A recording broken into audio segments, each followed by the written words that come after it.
welcome to a new episode for the Filipino-Australian Lawyers Association. And thank you, Horace, for joining us today for today's podcast episode.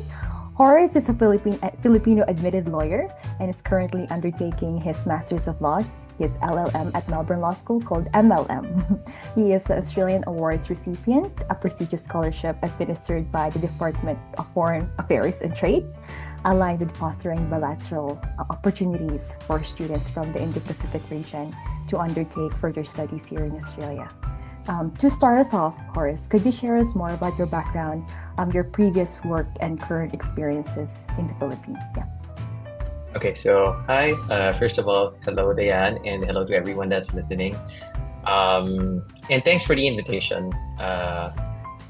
My name is Horace. I am a lawyer practicing in the Philippines. I was admitted to the Philippine bar in 2020 because I took the bar exam in 2019. I also graduated law in the Philippines. After being admitted to practice law, I initially practiced as a tax lawyer with a tax firm, but that was a very short stint.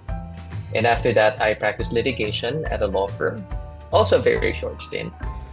And then I became a government lawyer, and I have been in that office for almost 4 years now. The office is called the Office of the Government Corporate Counsel. Mm-hmm. And what we do is we act as general counsel for government-owned corporations. In my case, I am assigned to water corporations that are owned by the government or have been constituted by the government. So I work with a lot of water utilities. Mm-hmm. Could you share us more of that work that you do with the Office of the Corporate Government?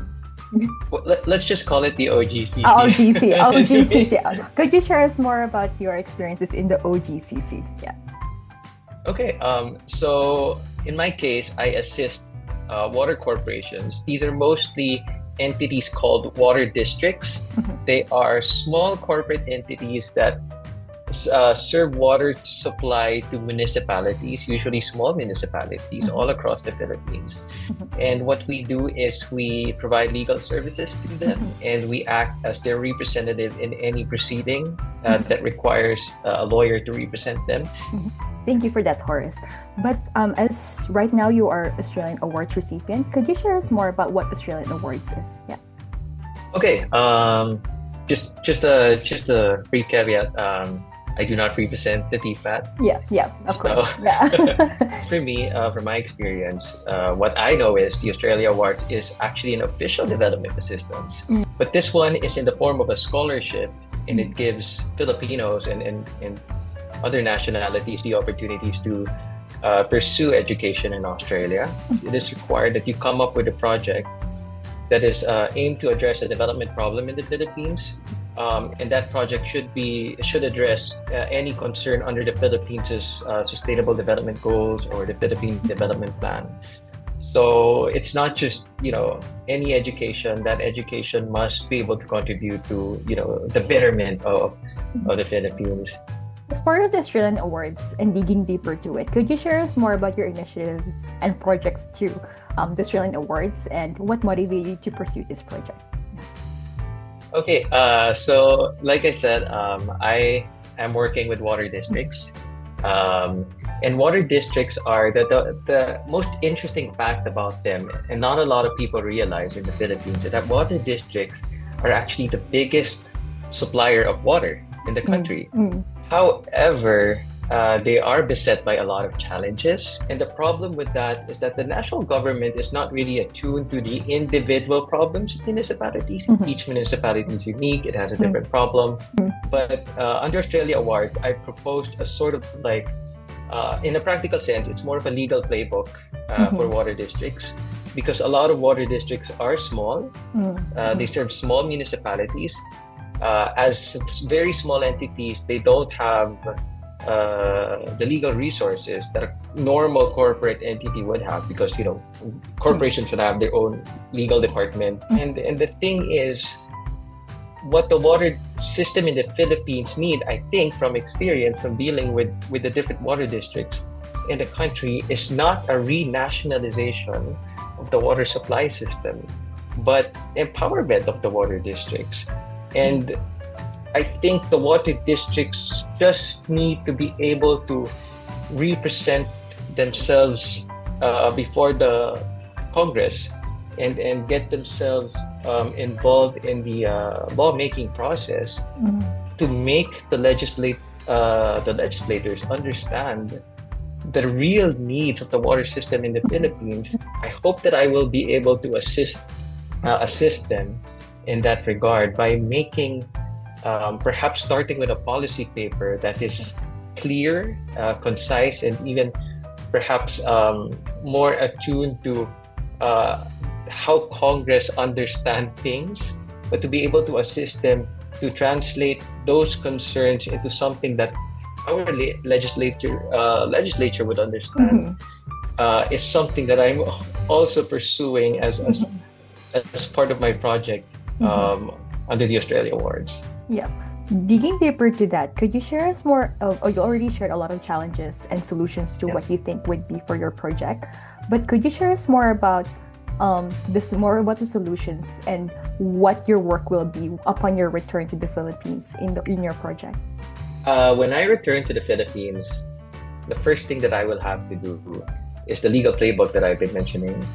It is already something that I've started in coordination with at least one of the general managers. Actually, we already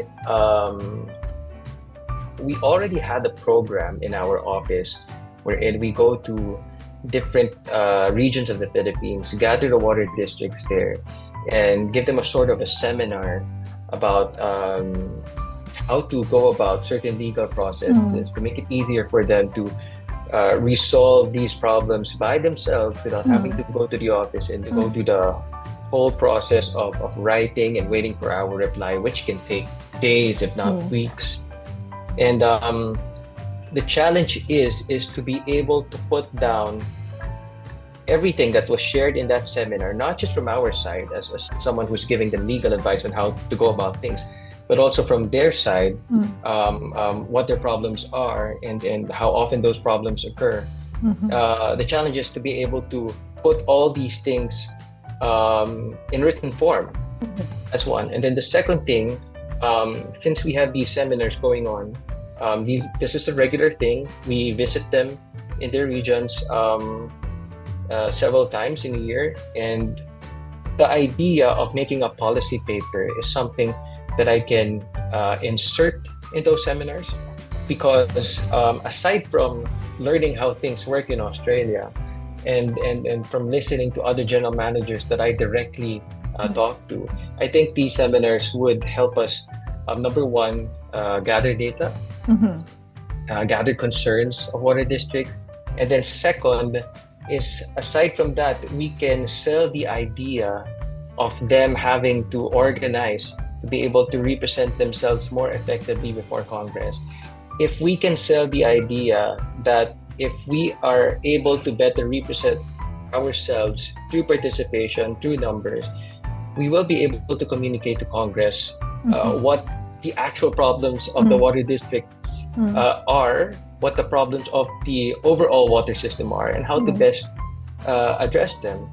Because I think Congress needs to be informed of how things are happening on the ground. And then it would contribute to making a more responsive reform in the legislation, if you will. Thank you for that, and I hope to see the realization of your project in the future. I hope so too. In a more lighthearted topic and moving forward, could you share us more about your student experiences as an LLM student in Melbourne, and any contrast to any student experiences you have in the Philippines? Okay, I have a lot actually. Oh, really? Okay. But again, I was a JD student in the Philippines, and here in Australia, I'm a master's student. So there might be a stark difference really in the experience. Yeah, you're more seasoned now in terms of your legal education. And professors might be, not so keen on exercising their authority over you if you're a master's student. I would think. But I think in Australia, the biggest difference from the Philippines, and I think is that one culture shock that I've experienced going to law school here, is that we can be candid, a lot more candid with the professors than it was, at least in my experience in the Philippines. I think the most evident manifestation of that is we call our professors on a first name basis. Yeah, here in Australia. Yeah. I don't think you can do that in the Philippines. If you call your professor with his or her first name, that would come up as offensive. Yeah. Usually, I would think. And then second, of course, when at that level, you can have that level of comfort. Just at that level, I think it enables you to be more honest when talking with your professors. So it enables you to ask more questions. In Australia, it just gives me a level of comfort of interacting with a professor that is not the same level of comfort that I did have in the Philippines when I was a law student. I think in Australia, at least in the masteral level, you'd have a very diverse set of students, set of classmates. So aside from having classmates from all over the world, you will also have classmates from other backgrounds. They're not necessarily lawyers. Yep. So I've had classmates who are engineers, who are environmentalists, and they would have really different perspectives of how to interpret the law. And sometimes it would surprise me as a lawyer, because I would assume that these people would have a, I wouldn't say wrong view of the law, but a really different way from how lawyers understand it, that lawyers might not take as valid.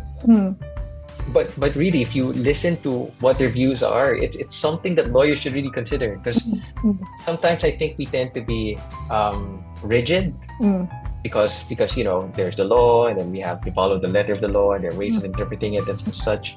But then they give a different perspective that is, you know what, that is really something that we should consider. But thank you for that, Horace. But as a final note, could you share us more any advice to any law students based on your experiences, and also any aspiring Australian awards recipients pursuing LLM or MLM in Melbourne Law School? Yeah. Okay, for taking up law in general, I think I would just parrot what professors, especially the terror ones in the Philippines, would usually say. Okay, go ahead. And that is, you really, really have to think if you really want this. Because I don't know how it is in Australia, but I think it's similar, at least in Melbourne Law School, that you have to dedicate at least 3-4 years of your life studying law. And that takes a lot of time, and there would be a lot of opportunities that you would be passing up by studying law. That's one thing, becoming a lawyer in general. In availing of the scholarship on the Australia Awards, I think the biggest hurdle, at least for me and those who I know have tried to get the scholarship, was just deciding on dedicating a lot of time. There is a application step that we have to craft that program that we have to implement in the Philippines once we get back.